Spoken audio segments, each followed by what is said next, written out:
Hey everybody, this is Deshay Peacock with Sweet Spot Style, and today I'm here with Nicole. Nicole, how do you say your last name? I don't want to butcher it. Laloya. Laloya, that's so pretty. So today we're presenting a webinar called What Not to Do in Your First Year of Business. And we're really excited about this because we've been having these nightly chats and we go back and forth and we share what's working and what's not working. And you know, it's easy to say that, you know, you learn from your mistakes, and we all have to learn from our mistakes, right? But why not learn from somebody who's already made that mistake so you don't have to? So that's the whole point of this webinar. So we're going to go ahead and get started, and I'm going to try to screen share you. Oh, there's that weird noise. So why don't you, let's see here, 1 second. Nicole, do you want to introduce yourself? Sure. Hey everyone, I'm Nicole of NicoleLaloya.com, and I am a therapist and coach who's now been in business for 2 years. I just hit the 2-year mark. And I know that it's been really exciting and scary these past 2 years in order to do that. So, you know, we just wanted to come on and share some of our lessons with you so that way we can make it easier for all of you to not make our same mistakes, you know. And I think that we're definitely grateful for the mistakes that we've made and the lessons we've learned, because it does allow us to help other people who are going through the same thing. Awesome, yay. Okay, well, I'm gonna go ahead and screen share here. So everybody who's watching this, don't freak out. It looks like this weird black tunnel, and it's kind of crazy looking. But it's going to allow me to get on here. Now, Nicole, remember, if you click on anything, no, we won't see you. Present to everyone.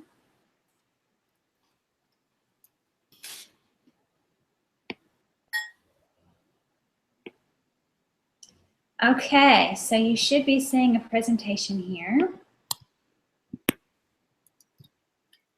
And here we go. So we'll officially get started. You're going to see this presentation for a little while until we get to questions, and then we'll go back to our faces. So we'll just get started. So again, if you're just joining us, this is What Not to Do in Your First Year of Business. And I'm Deshay Peacock. My business is Sweet Spot Style, and we're going to hear from Nicole in just a second. So let me quickly just go over our agenda so you know what's happening. We're going to introduce ourselves. I'm going to tell you a little bit about our experience and what we do. We're going to share our top mistakes. We're going to give you some tips, and then we're going to take your questions. Okay, so a little bit more about me. My name is Deshay, and you say it like this, Deshay. So I know it looks a little funny. Everybody says my name wrong. So anyway, that's how you say it. And that's my book to the left, or to the right, I mean. And so basically, I help multi-passionate women get into their sweet spot. And the sweet spot is self-defined.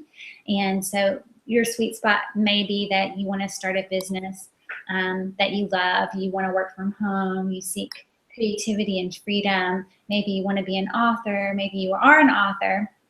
But basically, you're just a creative person who's looking to get into your sweet spot in your business and your life.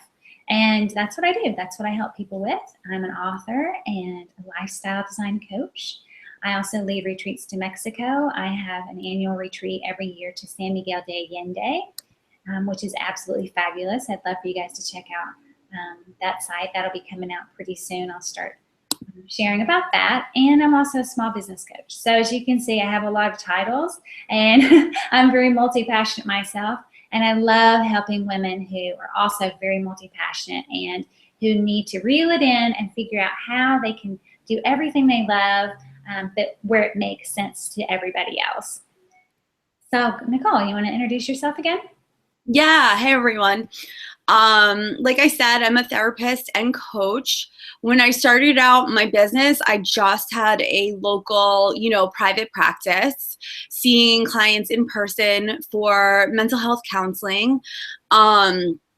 But as I started to get more into learning about business, and I found that, you know, a lot of therapists really don't even know about businesses. They don't really know how to run a business. I certainly really didn't. You know, I luckily early on found a coach that specialized in helping therapists build their private practices. So I got a lot of help. And I really loved it so much that I looked for other ways to work with people, and I discovered, you know, coaching and added that into my business model. And it's just allowed me to work with so many different people on so many, you know, in so many different ways. Coaching and therapy are very different from each other. So it's actually like running two different businesses. And as a result, you know, I did struggle a lot in the beginning trying to figure it out. You know, this past year, I also launched my first e-course, which was really exciting, the Live More e-course. And it is a year-long journaling course that helps you, that gives you writing prompts to help you explore your life and what you want to have, you know, in place there. So you can be living the exciting life you want and not just sort of living it on other people's terms. Awesome. I love that. And so again, we're really excited to share our top 6 mistakes. So Nicole, do you want to get started? Yes. So in my business, the number one mistake that I made, I think, was not asking for help or support because I felt embarrassed. You know, like I said, as a therapist, you're not given any business training whatsoever. You go to school and you learn about how to help people. As I have my master's in social work, and you're sort of taught that you're not going to be making a lot of money because you're going to be working for nonprofit agencies. And I definitely did that for a few years. But when I switched over into my own business, you know, I really didn't know how to start charging people. And I didn't know how to grow my business. You know, I kind of thought I would throw up a website, which was ahead of a lot of other therapists, and that people would just find me. You know, I didn't even ask for help or support from my personal network, you know, like family and friends, because I felt embarrassed. Like I just kind of wanted it to automatically grow. I didn't want people to know I didn't have a lot of clients. I didn't want people to know how many clients I had. You know, I didn't want to talk about it. I didn't want people to share my information. I felt like I was putting them out. You know, and to be honest, like sometimes I really struggled because nobody asked me either how they could help me. And then that made me feel bad too. So then I felt more embarrassed asking for help. But I think that people do want to help you. I think that they just don't know how. And I think it's one of those situations where it's so good to just send an email, a mass email out to people and to say, hey, you know, here's what's going on. Here's what I'm doing. Not sure if you know anyone like this that would need help or need my services, but this is who I help. And, you know, if anyone comes your way, send them my way. And sometimes I even say, you know, if anyone doesn't come, you know, if someone else comes your way and you're not sure, just send them my way anyways, because, you know, I love to help people. And if I'm not a good fit for them, I do have a network of other people who someone will be a good fit for them and will be able to give them the help that they need. So it's really just about making sure you let people know what you're doing. Let people know what kind of support you need. You know, maybe you need like other resources, like maybe you don't know where you should get your business cards printed. You know, I was very lucky in that I did have a big, you know, I did find a big support system online with other entrepreneurs. But even there, like I spent a long time just kind of reading what other people were doing and not asking my own questions. So sometimes things weren't an exact match for what I needed, or I sat there wishing somebody would ask the question that I wanted answered, instead of asking for the help myself. And it's really empowering. It really feels good. And you actually have more confidence when you ask for help, you let people know what's going on, and they're able to provide you with some assistance. It feels really good to get the resources that you need, rather than wasting a lot of time kind of just trying to figure things out. You know, that's why we're doing this webinar for you, because we've wasted our own time trying to figure things out, you know, reading things. I spent a lot of time, you know, struggling with my ideal client, trying to figure out who that was, you know, and I really needed someone to find it on their own. Like I needed someone to help me find that out. Like I needed someone to guide me on that. So I think for sure that, you know, making sure that you get the help, letting people know what you're looking for. If they can't help you, they're going to let you know if they know someone who will. So you will get personalized help. Do you have anything to add to that, Deshay? No, I think that's perfect. I think that it's there's so much to learn, you know, and there's no way that you can learn it all. I mean, that's definitely one of mine I'm going to talk about as well. So we'll just keep going here. Number 2, the $100 startup notion. I think that book was by Chris Gilbo. Did not work for me. So what I learned early on was it really takes money to make money. And I think that there's a lot of people out there selling programs and they're saying, hey, do it my way. Here's an easy way to quickly get a giant following and make $100,000 in 6 months, and all these proven formulas that you don't, they don't tell you behind the scenes how much they spent in order to get their big following and how much money they've spent on their launch. But the truth is, at least my truth, is that I needed some startup money that I wasn't quite prepared for. So, you know, when I quit my job, I had pretty much budgeted the money that I needed to make for my other salary, my salary when I was working at the college. I wanted to make that amount. So that was my goal, but I didn't really factor in all the extra money that I would need to put into my business. So that was a big lesson. So, you know, what kind of things do you need to learn? And I have this little quote at the bottom: unless you're a tech whiz or a great writer or a marketing genius or experienced sales guru or a graphic designer, and you have a great offering and you have the clarity to know exactly what you're doing, then you're going to need either a lot of time or some amount of money, right? So if I would have just, you know, gone with this $100 startup notion and put $100 in my business, like literally right now, I would still trying to be like making my first website. I'd still be learning WordPress because that's not my strength. You know, my strength is not technology. My strength is helping people and coaching people and helping them find their sweet spot. But I have to learn all this other stuff so that I can find my ideal client. But I can't do every single thing. I mean, I could, but it would take me years. There are pros and professionals who've studied each one of these categories for years and years. So I don't have the time to do that. I would prefer and have to pick and choose. You know, what can I do that I'm really good at, and how can I hire this out to the other pros who are really good at that? So that takes money. So that was what I learned. That was what I wish that I don't like looking backward, but it would have, I think, been a little less financial anxiety if I would have had a better picture of, you know, what I needed to spend in my first year of business and what I'll need to continue to spend. And just to give you an idea, you know, I hired a web designer and I got a really good deal. You know, I know you can spend thousands and thousands of dollars on a professional web designer. I spent about $1,200 on my website, which I was pretty happy with. And I spent $2,000 on B-School.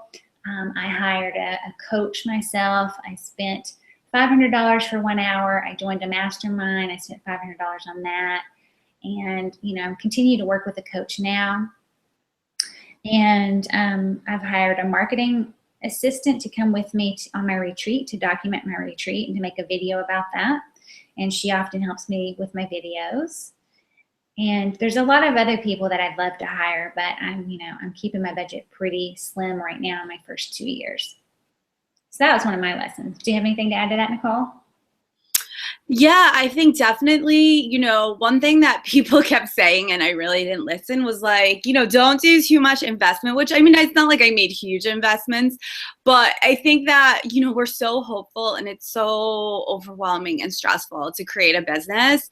And we're so hopeful that it's like the final thing, you know what I mean? That this is it for like the rest of our lives. And that doesn't work that way. Like you're going to make a lot of shifts and changes. And people told me that, but I really didn't listen. So listen to us. You know, get a website up, get a simple website up, you know, don't invest a lot in that because your business model is going to shift a lot in your first year. Yeah. So just get something up so people can find you, but it doesn't have to be this huge investment. There's definitely things like I notice a lot of people in their first year sign up for a lot of e-courses. And then the e-courses kind of clutter up their desktops, their MacBook desktops, and it makes them feel bad. It makes them feel worse because you're trying to learn so many different things. And I think, really invest in a good one-to-one coach. Don't take all those courses. You're not going to need them. You're not going to need to master Facebook and Instagram and Twitter and all social media. And you're not going to have to master, you don't have to master everything. So just find a good one-to-one coach that can help you create a personalized plan for your business. Awesome. Okay, Nicole, I have to tell you something. Nobody can hear or see us.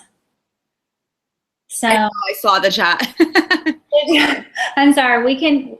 Should we keep going and just record this and send it out, or should I try to figure it out and start over? I don't know how much time you have. I mean, I think we should just keep going. Okay, let's just keep going. Are there a lot of people on there, or? There's like 6 people on the chat. I think we should just keep going. What do you think?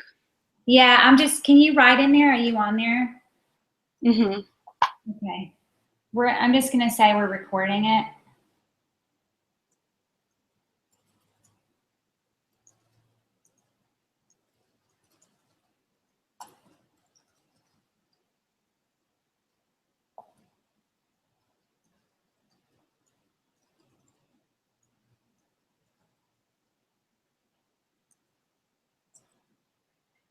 All right, we'll just keep going. Okay. Okay, Nicole, number 3. So, and I forgot a word on this one, but I didn't stay mindful and present of my current situation. So when I was starting my business, I didn't really notice like where I was at right then and there, which was that, I was growing business. I was learning a lot of things. I was looking at people who had been in business for years and comparing myself to them. So I was looking, I'm in B school too. So I was looking at people who'd been in B school for a few years and had beautiful websites and great marketing plans. And I was like, oh my God, how am I ever going to get there? And I felt like my stuff looked so crappy and like false. And I spent more time worrying about that and comparing myself to other people instead of actually doing the work that I needed to right then and there to grow my business. So I wasn't creating enough content. I wasn't, getting myself out there enough and talking to people. Like you think you're present online and you are, but like you need to be more present. You need to talk to more people. I think a lot of this is like numbers, and I felt like, and at first I would feel bad if I was talking to a lot of people and not signing a lot of people on. But the truth is, the more people you talk to, the more you're going to get closer to finding your ideal clients and finding the people who you're meant to work with. So, and also, stop obsessing over things you did in the past. So if maybe you tried a business out once before and it didn't work out, just take what can you learn about that and what can you use right now? Don't keep reliving it. Don't keep like traumatizing yourself with things that didn't work in the past, projects that didn't happen, mistakes you made. Just stay present right here and now and notice what you're doing that works. Like right now, notice the actions that you're taking right now so you don't stay frozen. Awesome. Perfect. Okay, so looking back, something that I wish I knew from the very beginning was that I really didn't know and understand what a real sales funnel was. I thought that if I just built up my social media following and had a lot of likes on Facebook and Instagram, that would somehow, grow my email list and help me to, gain new clients. And the truth is that I probably spent way too much time on Facebook in the very beginning.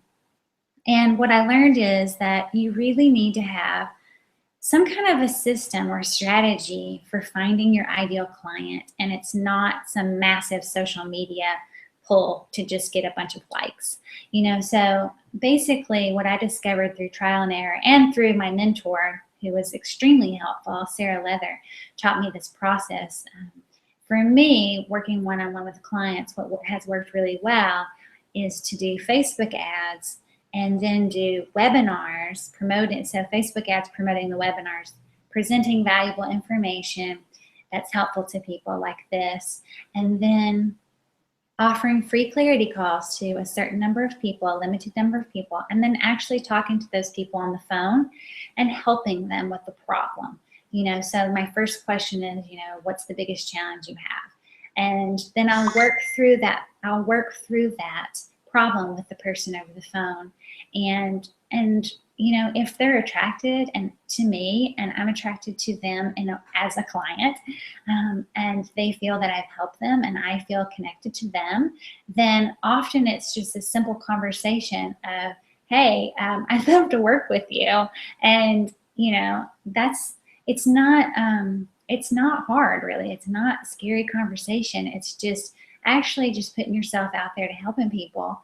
And finding the right people who really need your services. And so that's what I've done. And it's really changed my business this year, in my second year. Well, I'm in my 18th month, but since I started working with Sarah, the process has just been so much easier.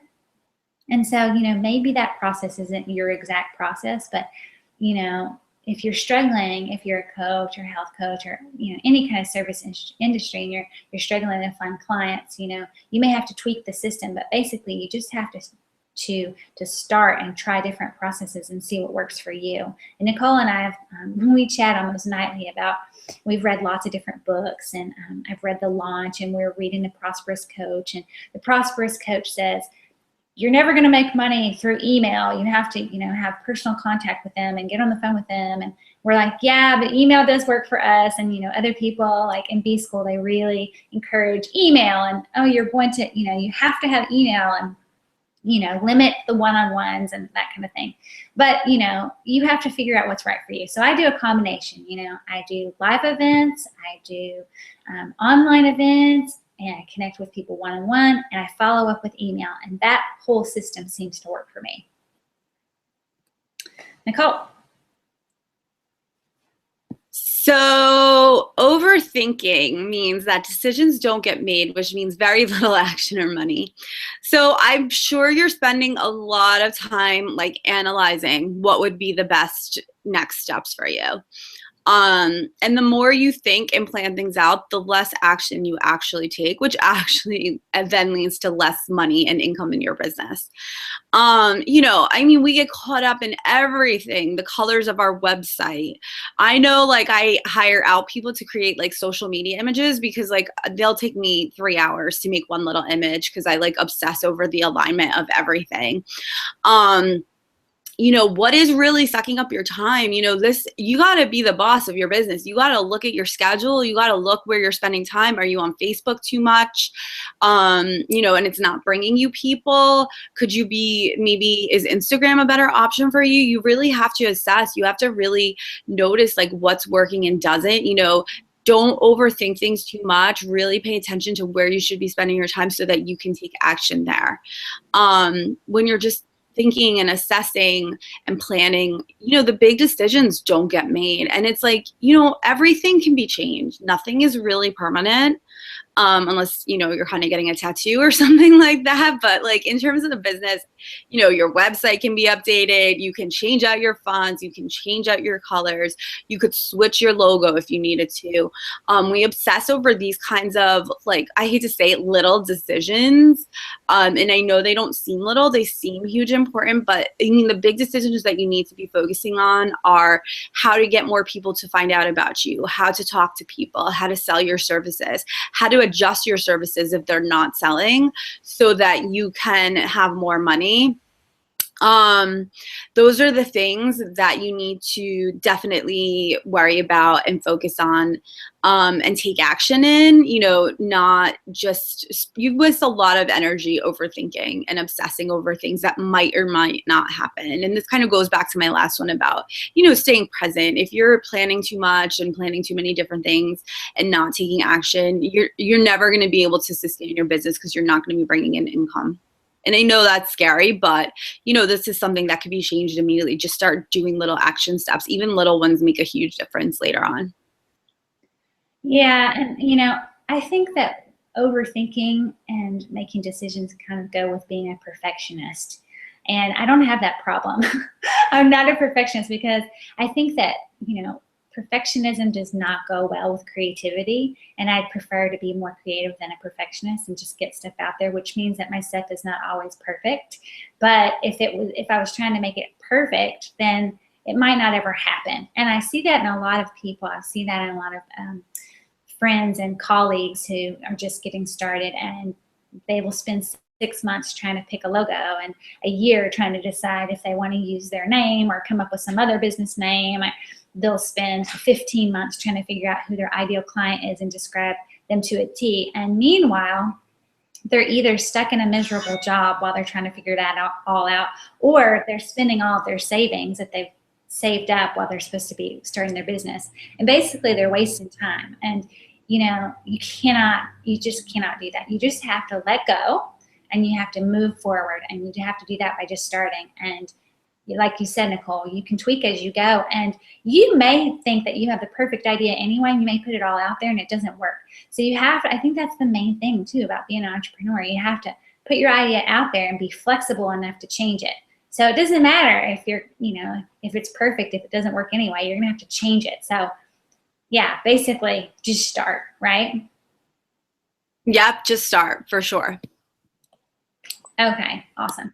So here's my last big mistake. And it was that when I first started and I realized I needed to spend money on all these things and learn Facebook ads and take B school and learn online marketing and all this stuff, I was spending money on programs, but at the beginning, I wasn't investing in myself for a high-end coach. So here I was, offering a high-end coaching service, and I was too scared to invest in my own high-end coach. Not too scared that I didn't think they could help me, but just too scared that I wouldn't be able to pay for it, and it came down to one point where I felt like I was working so hard. I think I did, like 25 events last year, and I was on my book tour, and I was traveling all over the place, and I was, doing a lot of stuff, but I wasn't necessarily making good money or enough money. And I was on Facebook one night and I saw someone who had worked, actually it was a coach, and she was giving an offer, and her price was $500 an hour, and then she was going up to $750. And it kind of grabbed my attention. I started reading the testimonials, and my heart just told me, you need to invest in this right now. And I had never done anything like that before. I had never spent $500 for somebody for 1 hour ever in my life. And I just did it. I pulled out my credit card, and right before I did that, though, I did start talking to some of the other people who were giving testimonials for that particular coach. And I talked to them on chat before I did it, and I just asked them their experience, like, how did this help you? Did this help you actually make money? Did this help you change your business? Did this give you clarity? And they were all like, yeah. And then I actually talked to the coach too on Facebook, on chat, and she gave me some good advice. So I knew that, she was legit because I had just, had looked at her website, and I was talking to people who had actually hired her. So I felt comfortable doing it, but it's still not really. I didn't feel comfortable doing it in the way that I felt like it was a lot of money for me at the time. But I felt comfortable that I had sort of, made sure that she was going to help me. And immediately after I hired her and paid for it, that $500, the very next day, it came back to me double. 2 people had signed up and sent me a deposit for my retreat, which was $500 at the time. And so $1,000 came in the very next day on PayPal. And to me, what that said was, energetically, I needed to do that. It didn't even matter. Honestly, it didn't even matter what the result was, which it was a good result. She did help me a lot. But the fact was that I needed to energetically say that I was willing to spend that amount of money on somebody else if I was expecting somebody to spend it on me, and I'm not $500 an hour, but, you get the drift that I needed to do that. And immediately it came back to me that was the right decision. Okay. Have you had any experience with that yourself, Nicole? Yeah, I think for sure, investing in myself has been, such an important piece of it, because honestly, you're so out of alignment. First of all, just, before, I'm going to be honest and tell you that when I first started my private practice, I had opened it and had like the therapy practice going on. And then I decided on coaching. I immediately hired a life coach because I knew I wanted to do sort of life and business coaching. And I hired a life and business coach. And I actually spent $4,000 on that package, my very first purchase. But to me, like there was a big misalignment if I thought I was just going to start coaching and never have gone through it myself. So you have to step up and you do have to make big decisions for yourself on investments, you know? Yeah, awesome. So I asked some other people, some other entrepreneurs, if they would give their advice on their mistakes or just, you know, tips for you guys on lessons they've learned. And so here's just a couple things. So Elena Lipson is a self-care coach, and she says, be confident and clear in what you offer and stay true to yourself. It's too easy to get sidetracked and start emulating others. Don't do that. Get organized with your money and your process.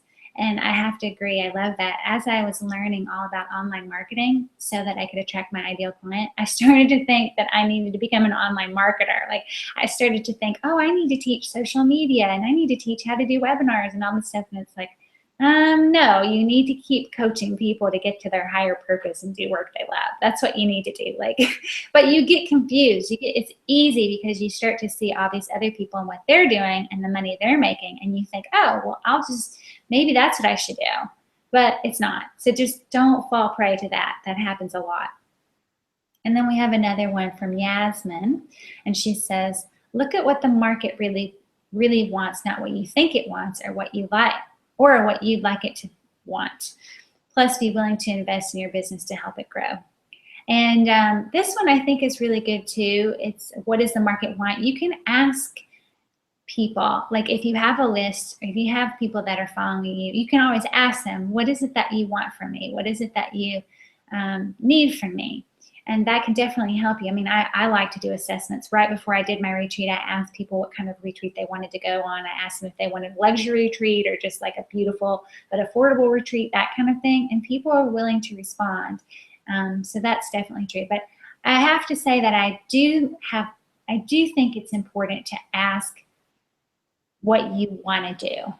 And how you want to serve people. And I do believe that if you put that out there, that you'll be successful. Like you have to find those people who want what you have to give. Yeah, I think you really have to get out of your head a little bit because like you do have to definitely think about what you want to work with. But I think it's just thinking about, you know, how do other people view what you want to do? Sometimes we're just so in our head about it. It makes sense to us, but it doesn't make sense to other people.